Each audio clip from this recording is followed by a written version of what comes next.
So thank you guys for coming. I'm very delighted to introduce our speaker today, who is not only an excellent human, but a great scientist who happens to have 2 boys and lots of clothes to donate me. So very lucky to have you here with us in Winnipeg. Jen Protudjer is an assistant professor in the Department of Pediatrics and Child Health. She's also an epidemiologist with me over at CHI. And a research scientist at CRIM. She holds a PhD in applied science from U of M and completed 2 postdocs in a teaching position at the Karolinska Institute in Stockholm. She's a nutritionist by training, and her master's thesis was written with a qualitative lens. And her PhD used mixed methods approaches, and her postdocs are based on using epidemiologic and registry data. In 2018, in July last year, Jen returned home to Winnipeg to join us at U of M.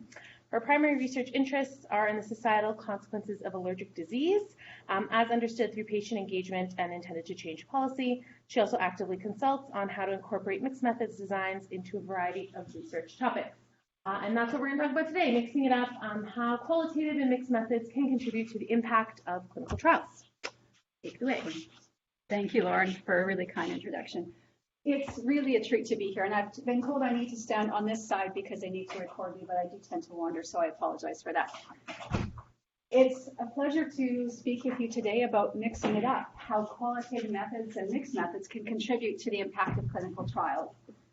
So Lauren touched on this a bit briefly. So I am trained originally here at the University of Manitoba in nutrition, where I did both qualitative and mixed methods work. And I went to Sweden and did 2 postdocs in the Department of Medical Epidemiology and Biostats, where I spent a couple of years, and then 4 years at Environmental Epidemiology at Karolinska Institute in Stockholm, Sweden. So I've been trained in qualitative mixed methods and then spent a lot of time doing epi work, which contributed to a greater understanding of mixed methods and putting things together. So learning objectives for this talk. It's my hope today that by the end of the talk that you'll be able to appreciate that participant input is essential for asking the right research questions. I hope that you'll also be able to describe how qualitative methods can contribute to clinical trials, and then to provide a high-level overview of mixed methods. And so by way of outline, I have a very, very brief discussion about the traditional trial planning and conduct, and then the more recent shift to patient or participant-oriented research. We'll then talk about how we can learn from participants, and both through engagement and through qualitative methods, and then talk about incorporating the participant perspective into the clinical trial. As you're probably all very well aware, traditionally clinical trials recently as a few decades ago, had very standardized practices for recruitment, for consenting, and procedure. Typically, there was very little participant engagement. We collected data from the participants, and then we interpreted those data. And it was designed to strike a balance between medical progress and patient safety, which is great. The challenge became that it was pretty tough sometimes to introduce those research findings and clinical responsibility or clinical obligation. And so in Lauren's introduction, she talked about my teaching, that I did a little bit of teaching when I was at Karolinska Institute, and we spent a lot of time thinking about how to teach. And one of the things that I like to do when I teach is to weave a red thread, in this case, a fictitious example, through all my presentations. And so I'm going to come back to this example as we go through the talk. But it's based on a fictitious clinical trial. I'm a nutritionist by training, so not surprisingly, it's relating to nutrition, and specifically to weight loss. So we have participants who were recruited to a trial, randomized either to a Western diet, a control, or a diet group ascribed to or assigned to a low-calorie intake, shake twice a day, and then a high-fat, high-protein dinner. In this fictitious example, all participants were instructed to exercise as they normally would. And the researchers hypothesized that at 3 and at 6 months, those following the diet protocol would lose more weight. At baseline, both of the groups were considered obese, and they had elevated markers for metabolic syndrome. At 3 months, perhaps not surprisingly, weight loss was significantly greater in those on the diet group, the weight loss shakes and high-fat, high-protein diet dinner. But at 6 months, there was weight regain in the diet group. And then there was modest weight loss in the Western group or the control group. So based on those data alone, it could be concluded that this diet intervention is unsuccessful in the long term being 6 months. So we can say that the diet only worked for a short time, but we're unable to determine why, and we're unable to determine how to improve outcomes for future trials. But without this information, it's really difficult to go forward in a manner that's going to effectively improve participant outcomes.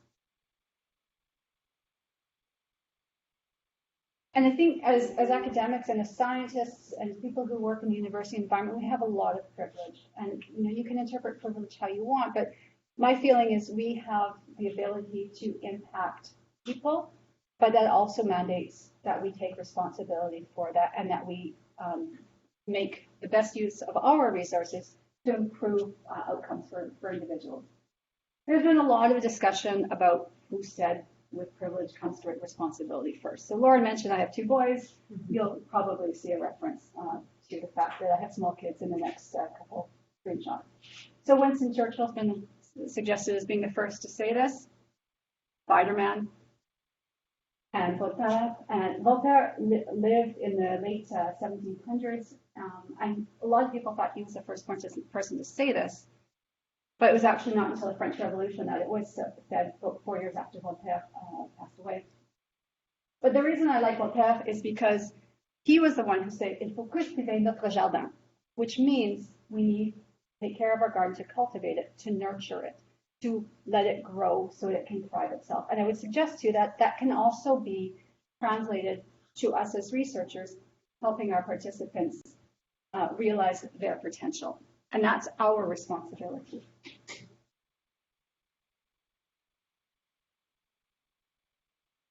And so perhaps because of the shift in thinking that we need to help participants, we need to nurture them, to allow them to flourish, there's been a shift to participant or patient-oriented research. And this was mandated by the Canadian Institutes of Health Research, CIHR, and their strategy for patient research. CIHI, one of the places where I'm based, does a lot of us-for work.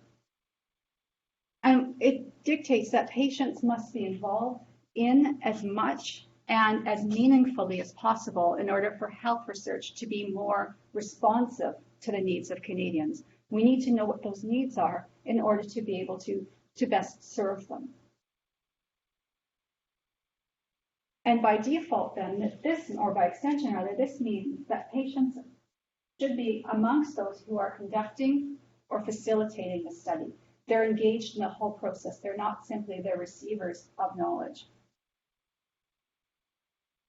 And it requires a transformation from thinking that the patient is passive in the process to, in fact, that they are involved, they are proactively involved as partners in the entire conception of the study, right through planning and data collection, implementation, and knowledge translation, such that it is appropriate for the receiving audience. So let's go back to our fictitious example. And you'll recall that diet only worked for the short time of high-protein shakes, or low-calorie high-protein shakes and a high-protein diet. But we don't know why, and we don't know how to improve future outcomes. So the questions then become, well, how do we address these knowledge gaps? And what changes can we make going forward? One of the ways that we may be able to do this and to answer those questions that allow us to go forward with our work and improve patient outcomes is through qualitative methods. And qualitative methods are data that are based on what people say and how they act and how they behave. They're not numbers or figures. And because of that, we use a lot of words in qualitative work, and some of them can be quite laborious and difficult to understand. So Michael Quinn Patton, sort of one of the gurus of qualitative work, put forth this definition, which I really like because it's pretty plain language.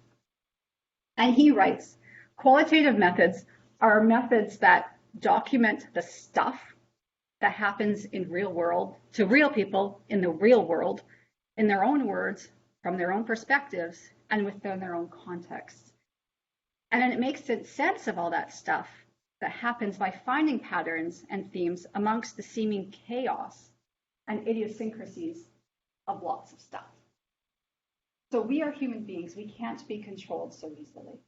We have all of these factors that go on in our lives that are not just measurable, and they cannot be assigned to a control group or an intervention group. And so all of the factors need to be understood, he would posit, that in order to really make sense of the data that you're collecting quantitatively. And so qualitative methods allow us to do that. And he goes on to say that qualitative methods are valuable for identifying unintended consequences and side effects through open inquiry.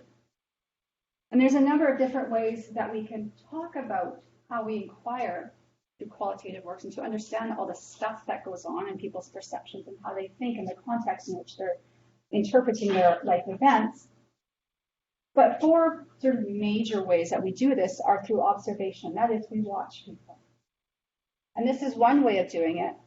And so we are still kept at a distance. The second way that I've listed on the screen is ethnography. We're watching individuals, but we're also integrating into their community. So we're understanding a little bit more of the context in which they are interpreting their reality. The third one, photo voice in various art forms, is a more recent, if you will, type of qualitative method, where, for example, with photo voice, we give individuals cameras that they can take pictures of their reality, so we can better understand their context, their other factors that influence their life. Or something that I've recently implemented in a recent grant application through various art forms. So asking participants to express themselves through various art forms, whether it be through poetry or through design or drawing or acting, role-playing. And I would suggest that that part becomes, that particular method becomes really important when you're working with people who you don't have a common language. And I don't just mean whether you speak English or you speak French or you speak any other language, that you don't have that common language base, but how you use language. And so the grant in which I used this type of method was working with teenagers. And so, several years ago I was a teenager, but the way I talk now isn't the same way as I talked then. And the way a teenager now sees me is very different than I would have probably seen myself. And so by asking them to use those types of methods, photo voice or various art forms, they're better able to express themselves more freely and can be interpreted in a way that is more comprehensive and understandable and provides more context to the study itself. And the last one is probably the most traditional. It's also very satisfying to be able to do this. It's really a privilege, is to interview people and to talk to them in groups, which we call focus groups. I do a lot of interviews, I do a lot of focus groups, and this involves talking to participants to enhance the research design, to gain insight into their perceptions, how they think or how they describe how they think. And it allows us to identify research priorities, but also to assist with knowledge translation. Because when you're interviewing, you're not only hearing what they say, but you're hearing how they express it. And if you understand the types of language or the descriptors that they use, it's more informative when you take that message back to the community rather than trying to impose my own language on the community. So qualitative methods can help us ask the right question. Ideally, this would occur at the design stage. You engage a group of participants and say to them, this is what we're thinking. How would you interpret this? How would you like to contribute? What are we missing? And this involves a dialogue to ensure that questions are asked. First, that they address what we're hoping to address, making sure that we ask the questions in an appropriate way, that we're being clear, that we are also respectful of real and perceived barriers or barriers that we don't understand that can be that are explained to us, that the questions remain neutral. Just again, as I mentioned, I do a lot of interviews, and I interview moms often with new kids, with young babies. And so I want to remain very neutral and also non-judgmental. And so instead of saying, well, you do breastfeed, don't you? It can be a bit judgmental. I say, how do you feed your child? There's no judgment in that. It's simply a question. I'm not saying one is better than the other. That's not my place to decide. It's allowing the mom to use her voice. It's non-leading. So it would be, a question would be very, very neutral. This is why you chose to do that, right? Or that would be a leading question. A non-leading question would be, why did you choose to do this? So keeping it very broad, keeping it very open. It's also in an appropriate language and appropriate connotation. And I mentioned, again, that I work with a lot of families and a lot of children and youth. And you need to tailor your language so that you're still asking a similar question, but in a way that it's understandable and that the connotation is appropriate for the group with which you're working. So the way I would talk to a group of moms who are recruited through a healthcare center in urban Winnipeg would be very different than I talk to a group of children recruited from the same center, even though it's the same catchment area. The way I talk to them is quite different. That we're asking all of the questions that we can, that we're being as comprehensive as possible, because you really only get one chance to do this. It can be tricky sometimes because you start to develop a bit of a rapport with individuals, but they are your study participants. You get one chance to interview them, or depending on your study design, a couple of chances, but you don't get a chance to read the transcripts and then say, oh, I forgot to ask you that, and pick up the phone again. That is not how rigorous qualitative data collection works. And similarly, that it contains no obvious omissions or misinterpretations. So the question that is being asked and the way it's being phrased is what you're intending to ask. It can't contain language that could be misinterpreted or could be insulting, for example, if not taking into consideration different interpretations of words. Bless you. And so participant input is essential to ask the right question. And without understanding what participants want, it's pretty difficult for research to be impactful or be effective. And as one young person told me recently, you can't be understood until you're heard. We need to be able to listen to individuals. So let's go back to our fictitious example. You recall again that diet only worked for a short time, but we don't know why, and we don't know how to improve future outcomes. And so 2 questions. One is, would qualitative methods contribute to this understanding? And at what stage in the research process can we begin to address these research gaps?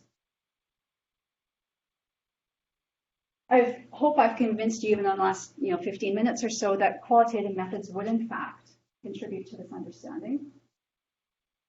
And that ideally, this would begin in a design stage. But participant engagement is still something that's fairly new to our research community.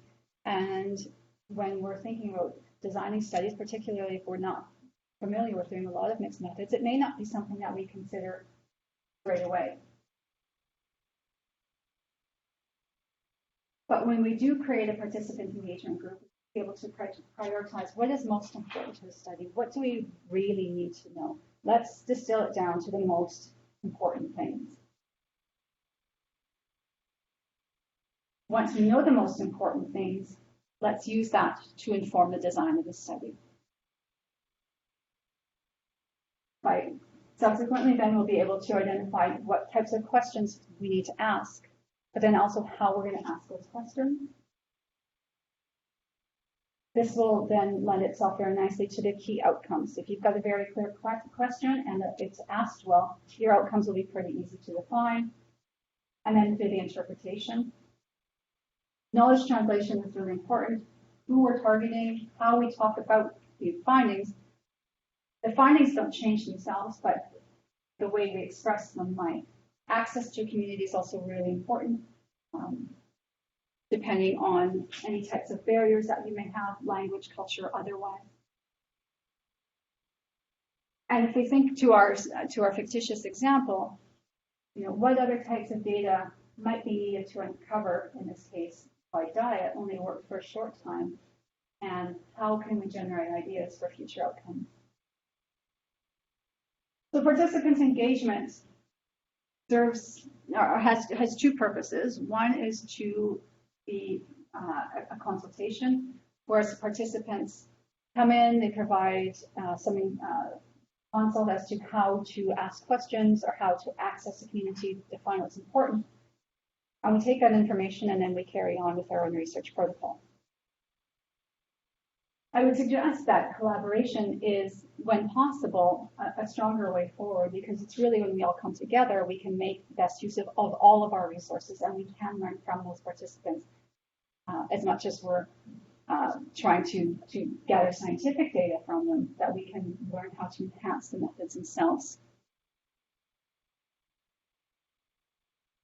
But what if you've already designed a study? What if you haven't, as a researcher, put a protocol in place where you have participant engagement in the very beginning, even at the design stage? It's not too late.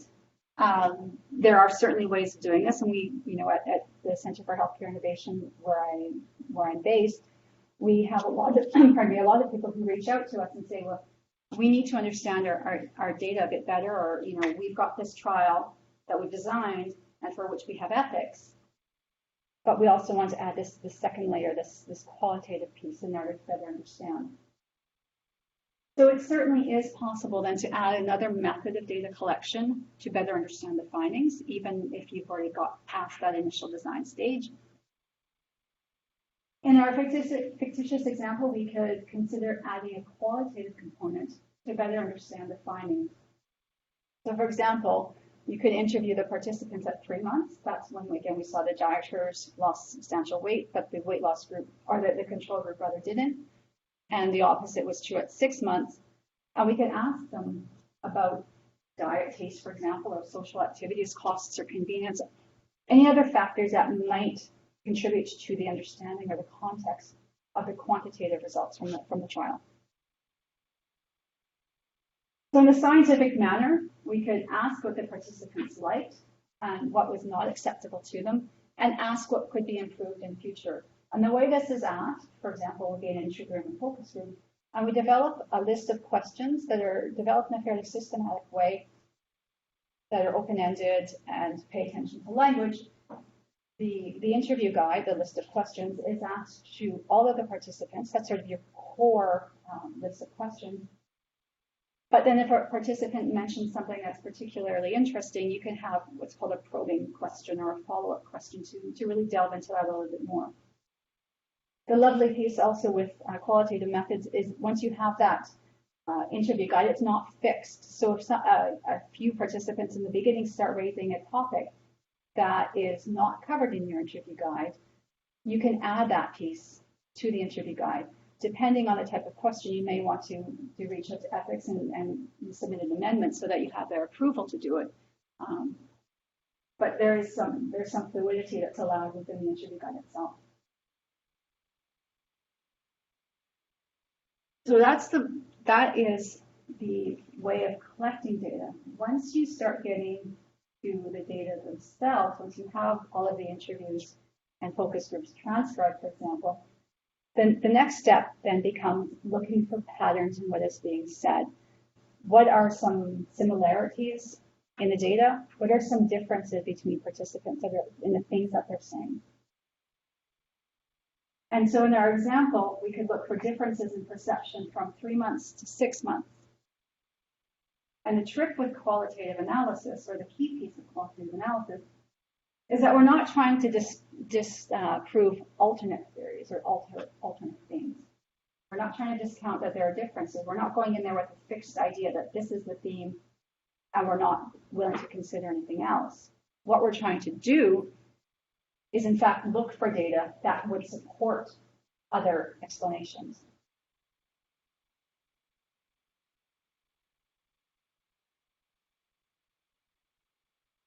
And so because we're working with words and we don't have numbers per se to analyze, we need to pay attention to really three key things in qualitative work: rigor, saturation, and transferability. And I'll go through each one of those quite briefly. So rigor in qualitative work is considered the integrity with which a study is conducted. It can also be described as trustworthiness or credibility. And if you remember, talked about, one example being ethnography, going into a culture, or even with interviews, going in and talking to people about how they perceive or they talk about a particular context or experience. But me as a qualitative researcher, whether it's an interviewer or an ethnographer, I have my own biases because I have my own background. We all do as individuals. We're human beings. But we need to be able to acknowledge what we have as our experiences, what's providing us to think the way we do, and to account for those personal biases. So we try to, as qualitative researchers, remain what's called empathetically neutral. So being kind and being encouraging, but not getting personally involved. Sort of, staying at a distance without being distant, if you will. And so we need to be able to do this. I'll give you an example. In my master's thesis, I talked to teenagers about dieting behaviors. So I'm a nutritionist by training. How I think about dieting may be different than a teenager thinks about dieting. And I didn't tell the adolescents, the youth, that I was a nutritionist, because that would perhaps influence how they talk to me. But I did, when I went to analyze the data and then write up my thesis, acknowledge that I am a nutritionist. And this is, as much as I try to sort of take that nutritionist hat off, I can't fully, because that's how I see, or it affects how I interpret information about food. But I try to keep that as distant as possible. Qualitative records, or qualitative work rather, also demands that we keep meticulous records and that we are transparent in what we do. So when I do an interview, for example, I did an interview this yesterday. I'm talking to the person, and I always tell them, I'm going to write a bunch of things down. It's just so it triggers my memory, and that's really what it is. It's so I can keep, record of, this is how they talk about this at one point, and do they speak about something very similar in a different way if I ask a question differently? And not trying to trick them. That is not the purpose. The purpose is to make, to see if there's consistency in what they're saying, and also to be very transparent in what I'm doing. Again, I mentioned seeking out alternate explanations. So if you've got one theme and you're going in there thinking, this is the theme that I'm looking for, that's not rigorous qualitative analysis. It's described thinking, okay, this is what the participants are saying. This is what I think they're saying, rather. Reading all of the other transcripts, are there any other ways that this could be interpreted? And if so, then you might have to reconsider or reword your findings, your themes. If there aren't, then that's the theme that you have. And this, of course, takes considerable time because what you're doing is reading hours of transcripts to do this. When you're reading transcripts, of course, with qualitative work, you're working with words. So one of the ways to support your findings, unlike quantitative data where you have, odds ratios or confidence intervals or some kind of point estimate and p-values, is we use quotations. In qualitative work, I said that we use lots of words a different way. We call this specific, enriched verbatim, and to support findings. So basically, you've got a theme. This is what you've identified as being a theme, providing quotations from the participants to support that theme. And this will allow the readers of your work to, in fact, identify if they think that you, if they agree with your theme or not. To reduce bias, another way of reducing bias is to have other researchers read the transcript, see if they agree with what you're saying. This can be important, if you're a student and you're just learning how to do qualitative analysis. But it can be as equally important if you're an expert in the field, because you may have notions or thoughts that this is what they're saying, making sure that you've not missed anything else. One of the really lovely things to do is to take your findings back to participants before they're published and ask them and say, is my interpretation adequate? This can cause a lot of feeling of vulnerability for the researcher because you're really putting yourself out there. But that's also really speaking to participant engagement all the way through the process, being participant engagement as a collaborative process. And then finally, using different methods to produce a comprehensive understanding. So it could be that you're using different types of methods for qualitative work. You could be doing interviews and asking them to go do photo voice, for example. Or it could be through mixed methods. The next piece is saturation. So I mentioned rigor, saturation, and transferability in qualitative work. We just talked about rigor. Saturation is the next piece. It could be considered as being akin to statistical significance in quantitative work. And saturation occurs when no additional themes are being identified with additional data collection. So you've done 25 interviews, for example, and you've, by the time you've analyzed about 22 or 23, you're pretty sure what your theme is. You do a couple more interviews, and there are no additional themes being identified. At that point, you would say we've reached saturation. But that's not to say that if you were to do 26, 27, 28 interviews, that you're going to find the same things. You might identify new themes. But at the point where you cease data collection and you're satisfied that no additional themes are being identified, that's when you reach saturation. And that brings me to the point of being careful not to overinterpret findings. I think this is listed by Patton as being important for qualitative work. But I feel very strongly that it's also important for any type of research that we do to be very conservative.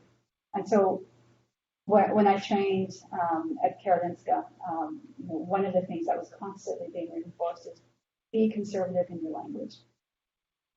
In an era where we live with media hype and whoever talks the loudest gets the most attention, big messages, big impactful messages, whether or not they're correct, get a lot of press.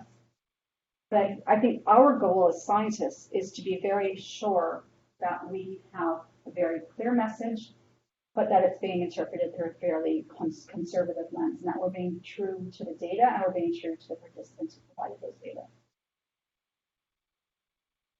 So the last of the three, we talked about rigor, we talked about saturation, now we're talking about transferability. And quantitative work is considered to be generalizability.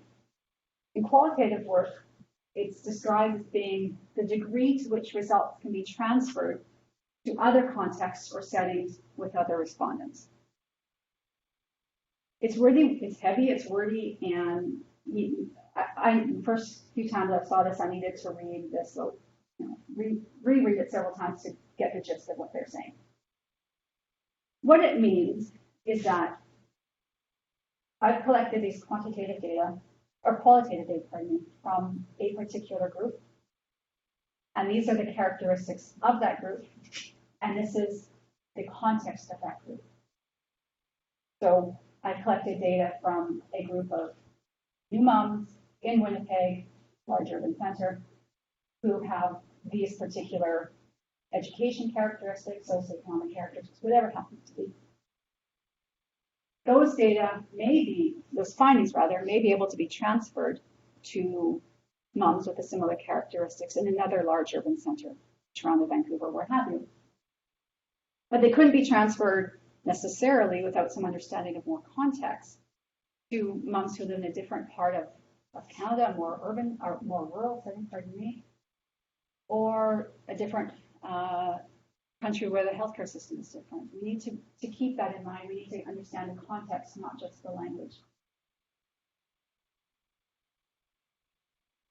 And so when we think about qualitative methods and how we can put them together with mixed methods or with quantitative methods, it's by mixing the methods that we really gain understanding. When you put the qualitative pieces together and the quantitative pieces together properly, you get that light bulb moment, that really strong and full understanding. But if it's not done right, it can get really mixed up. And so how do we do this? I think fundamentally, there are two things that need to be done. One is to acknowledge the epistemological differences between qualitative and quantitative. They're two completely different ways of thinking. One works with, qualitative works with words and experiences and context and all of these things.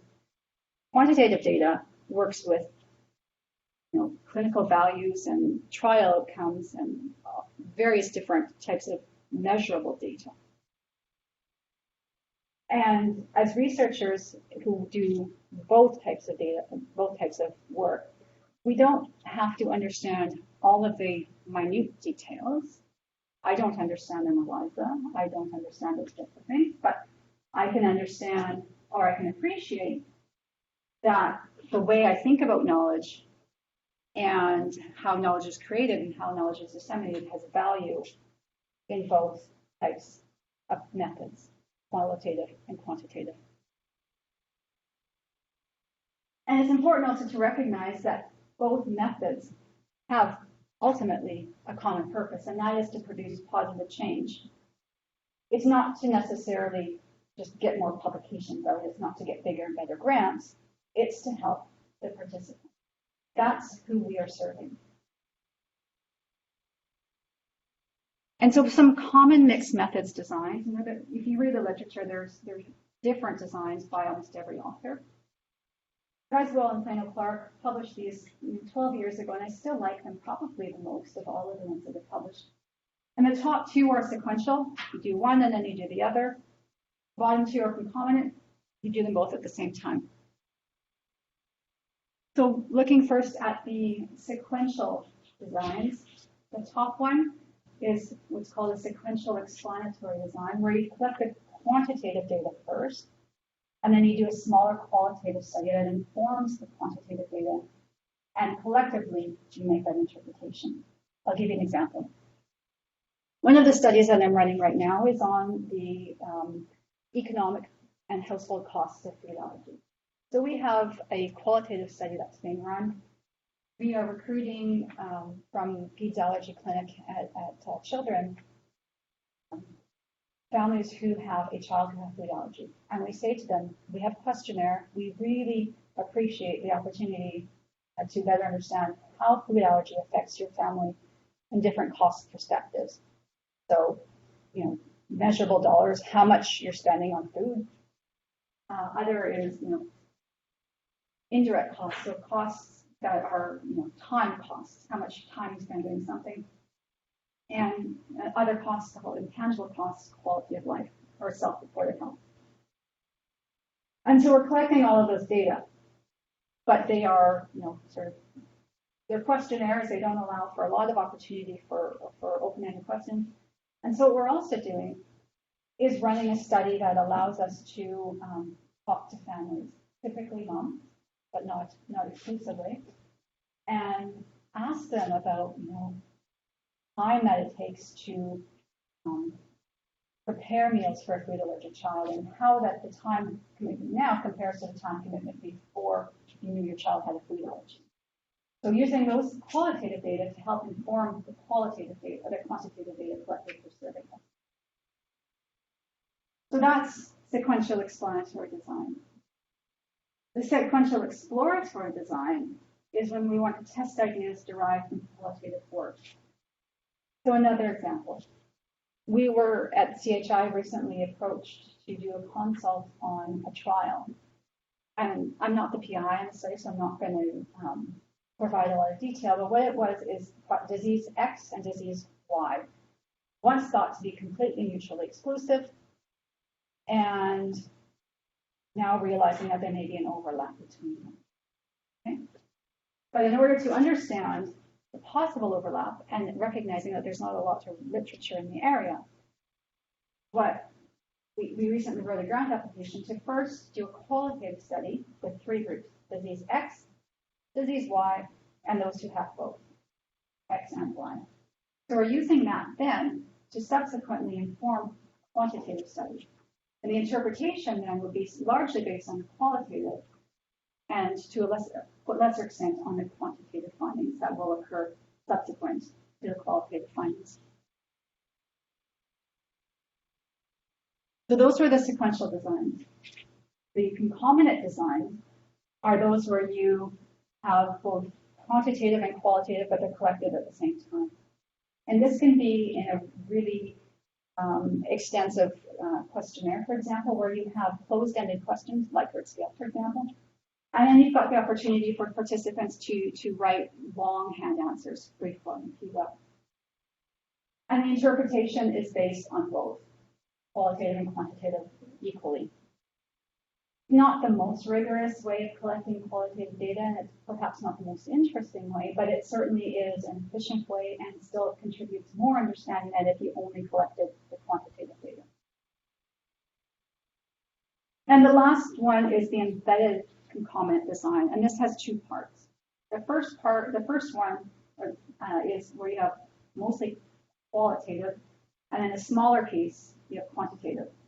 It's really uncommon to do this, largely because with qualitative, your sample size is quite small. So if you have a qualitative study and then you're only collecting quantitative data within that qualitative study, your number of participants will be quite low.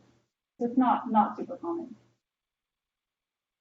The other is to do a quantitative study, a larger group, but then also at the same time or concurrently collect qualitative data with a smaller number of participants in the same study. So this could be used to describe participants' experiences of a trial. It could be used in a pilot to inform a larger study. And this might be an appropriate way of designing a mixed method study for the fictitious example that I gave you. So let's go back to that. So in the absence of participant engagement at the design stage, it is absolutely possible to still consider an embedded design, a concomitant design, where you've got the quantitative data being collected, but within that, you piece in a qualitative study. It requires another ethics submission, but it's still possible to do this. And so the quantitative data collected at baseline 3 months and 6 months, the uppercase figures indicating which is the dominant sort of data collection.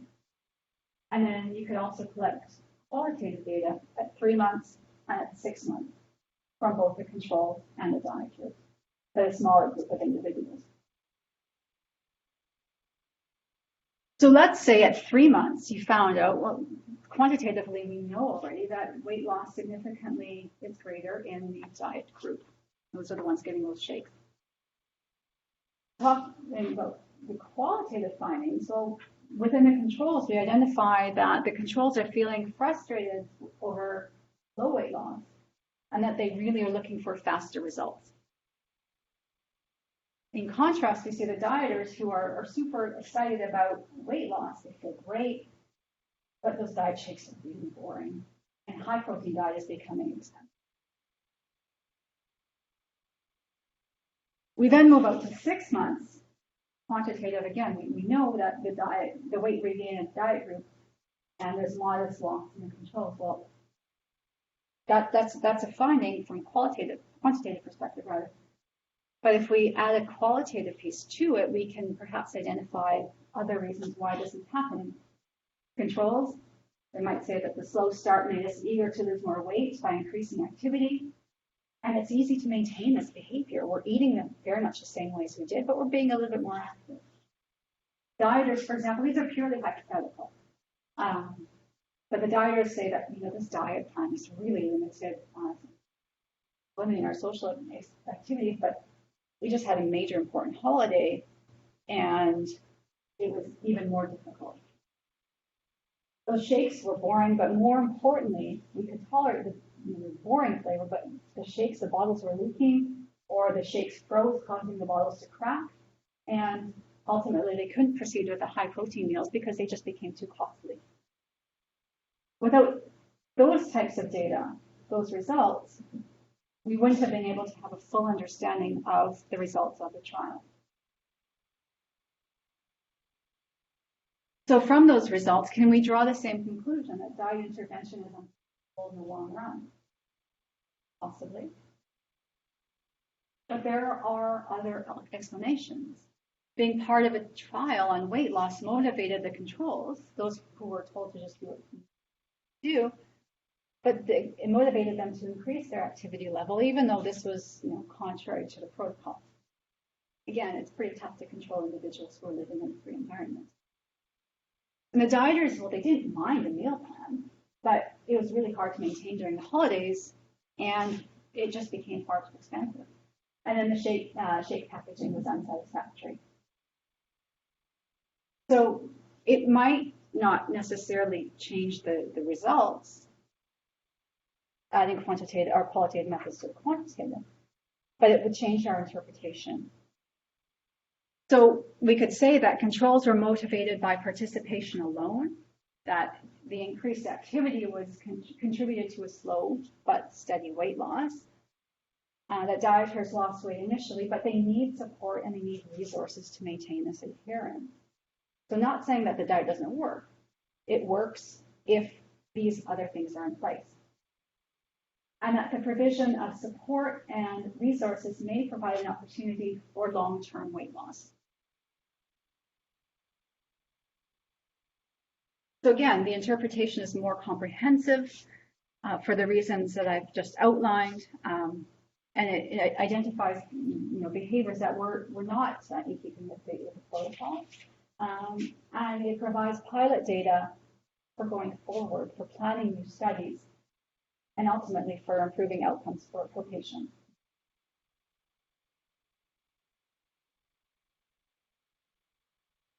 So in conclusion, I hope that you'll walk away with a greater appreciation that participant input is, I would say, essential, or certainly at least very important, to make sure that we ask the right questions and to understand the results.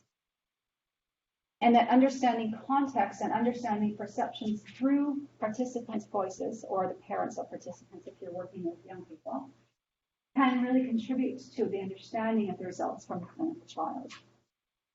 And finally, that mixed method studies allow for the integration of both types of research methods, qualitative and quantitative, and that this is pretty difficult to achieve with a single research design. So if you're really keen to learn more, or you have a study that you want to design, or you're having a trial that maybe now you want to add a qualitative piece to, do reach out to us. We are the clinical trials platform. Lauren is there, as well as our colleague Dylan McKay. They are clinical trialists. I am not a clinical trialist. I'm an epidemiologist and qualitative researcher, ultimately doing a lot of mixed methods work. And we are here to help you decide how you want to proceed, or decide, provide directional guidance in designing these types of work. And our platform is ultimately a streamlined research process to increase the number of clinical trials, and I would say mixed methods trials, which will ultimately lead to evidence-informed improvements for our healthcare system and the people who we serve. So we encourage you to reach out as soon as possible by completing a patient intake form. They're available on the CHI website, chime.ca. We're also available on Twitter, and my contact information is there. You're also very welcome to reach out to me directly. Thank you. Are there any questions? We did have a comment last time for us to repeat the questions into the mic, so when people watch the video, they know what questions being answered. Does anyone have any questions for Jen? I have a question. And what is it about managing mixed messages? So you do qualitative. I'm very new to qualitative research. I'm very much a quantitative person. And what we find is that sometimes the messages that you get are conflicting. So how do you manage that in terms of a trial design where you can only do it one way? You can't do it both ways and you're getting mixed opinions. How would you maybe balance that decision making? You're getting mixed opinions from the researchers, or you're getting from your participants? From your participants. Yes. You're getting mixed messages from a previous qualitative piece, or from... Let's say I'm planning a new trial. Okay. I'm sitting down with my participants and asking them questions about how they would like to see the trial designed.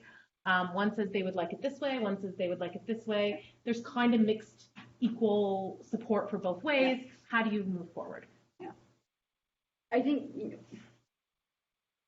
mixed methods, in the way I've described it, and perhaps I should have been a bit more clear that this is very much, in theory, we take all the participants' views into account and we create a trial with a qualitative piece that addresses all of those concerns. Mm-hmm. That's theoretically really lovely, but it's not always. Exactly. And it's not always possible for a number of reasons. We are limited by resources.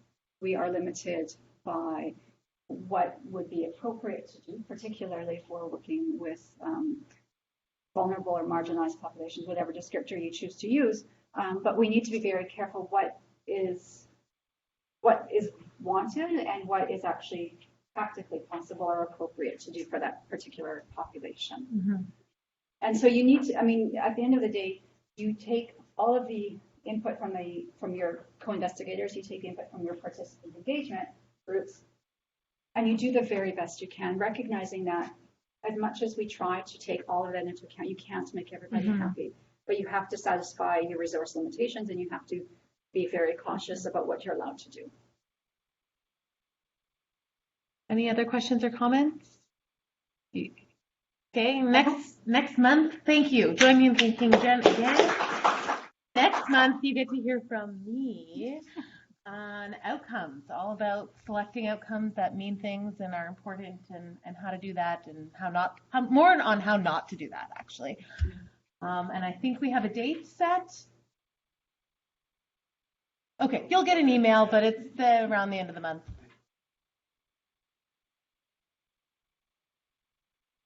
I saw the 29th too. Okay, that's good. And if you haven't signed in, if you joined a little bit late, if you could please sign the attendance sheets on your way out, that would be very helpful. And we'll see you all in a month.